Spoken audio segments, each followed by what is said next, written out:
Putting one foot in front of the other every day is a struggle for Kim and Jason.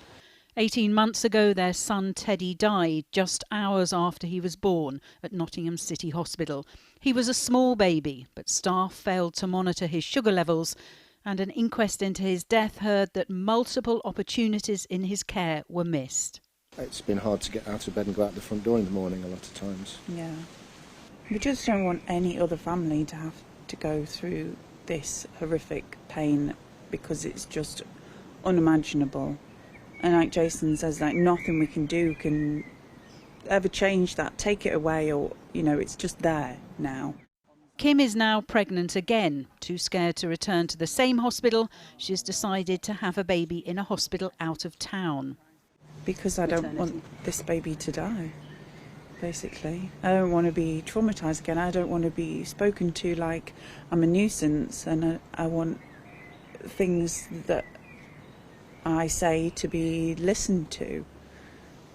You know, so many reasons, but yeah, the main reason is that I don't want this baby to die. The latest report by the Care Quality Commission says maternity services in Nottingham are still inadequate. An unannounced inspection in March found there were not enough staff to keep women safe, and only 62% had completed mandatory training. A warning notice has been issued over the triage process to prevent harm to women and babies. However, staff did treat women with compassion and felt more respected and valued. Families are now pinning their hopes on Donna Ockenden. The senior midwife who led the inquiry into maternity failings in Shropshire will now do the same for Nottingham.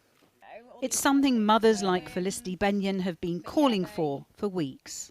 I was going to pick my son up from school, and I was crying and smiling at the same time. I probably looked absolutely insane, but I was so happy, so happy, because we trust her. We've seen what she's done, you know, with the families of the Ockenden report. We've seen how she has their trust.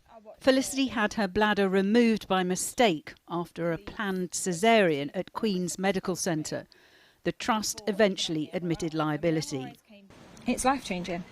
It's affected every part of my life. It's emotionally and psychologically. It was huge and still is huge. My body is completely different to what it was before, and I live with that as a physical reminder as much as anything, day by day, and the implications that has. But it's just changed. I can't even put into words how much it's changed who I am. It was a Channel 4 News investigation last year that showed the scale of problems at Nottingham's two maternity hospitals. There'd been dozens of deaths of mothers and babies, as well as infants born brain damaged. We asked the Trust for an interview then, they said no. We asked again today following the CQC's report. Once again, they said no. In a statement, the Director of Midwifery for Nottingham admitted more needed to be done and faster, but she has acknowledged that the necessary improvements could take another 3 years. You know, I don't sleep at night with worry. I'm getting mums messaging me, telling me what horrible things have happened to them recently and in the past. More than 600 families have now contacted the interim review. Donna Ockenden has said her first priority will be to engage and listen to them, something they say is long overdue. Jane Dodge. Well, the senior midwife, Donna Ockenden, led the inquiry into maternity failings in Shrewsbury and will now head the independent review into Nottingham's failings. I spoke to her earlier and asked, for the women who are now going into one of Nottingham's maternity units, can this be anything but a frightening time? The CQC have been really clear about their concerns regarding maternity services at Nottingham. However, what I would say to any woman about to go in and receive care at Nottingham is, if they have concerns, please in the first instance talk to their midwife.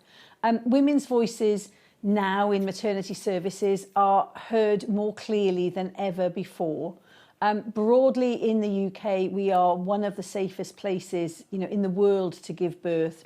So I would say to women, please don't be frightened, but do be prepared to speak up if you are worried. You said, and we hear a lot, and it is meant to be reassuring, that the UK is one of the safest places in the world to have a baby. This isn't your first review into a terrible situation for mothers and babies and fathers in the UK. How can women and their partners be convinced that that is true, that we are one of the safest countries in the world? I think on an ongoing basis, the figures are improving. So figures around stillbirth rates, there are significant improvements. Women and families in Shrewsbury waited years for the review that they had asked for to be undertaken. And yet, through that work in Shrewsbury, maternity is under a very bright spotlight, under a sharp focus. There is a plan, our immediate and essential actions, 15 immediate and essential actions from Report 2 across England. There's a blueprint, there is a map. There is, however, more to do.